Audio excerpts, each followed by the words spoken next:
Someone in Facebook comment section said, Mohit Shuri's Sayyara is the adaptation of Korean classic movie A Moment to Remember. এখানে তথ্যে একটি ছোট ভুল আছে, সেটি প্রথমে পরিষ্কার করে দেওয়া যাক। সাইয়ারা মোহিত সুরি পরিচালিত কোনো সিনেমা নয়, এটি একটি অত্যন্ত জনপ্রিয় গান।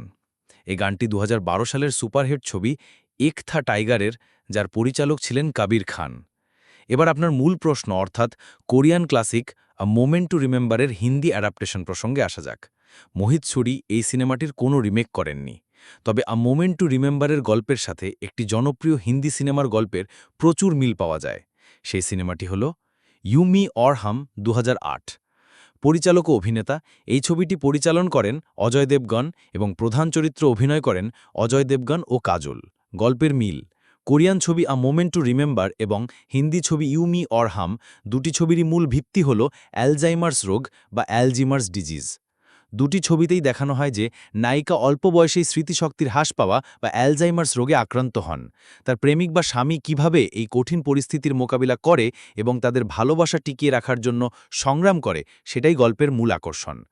কোরিয়ান ছবিটির মতোই ইউ মি অর হামেও অনেক আবেগঘন মুহূর্ত রয়েছে, যেমন নায়িকার ধীরে ধীরে স্মৃতি হারিয়ে ফেলা, নিজের স্বামীকে চিনতে না পারা এবং তার সঙ্গীর অসহায়তা ও ভালোবাসা। এই বিষয়গুলো দুটি ছবিতেই খুব সুন্দরভাবে ফুটিয়ে তোলা হয়েছে।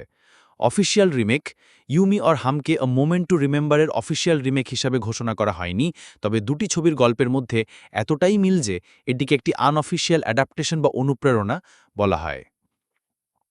সাইয়ারা এক থা টাইগার সিনেমার একটি গান, মোহিত সুরি এর সাথে যুক্ত নন। মোমেন্ট টু রিমেম্বারের হিন্দি সংস্করণ মোহিত সুরি এটি বানাননি, তবে অজয় দেবগন পরিচালিত ইউ মি অর হাম সিনেমাটির গল্প কোরিয়ান ছবিটির দ্বারা ব্যাপকভাবে অনুপ্রাণিত।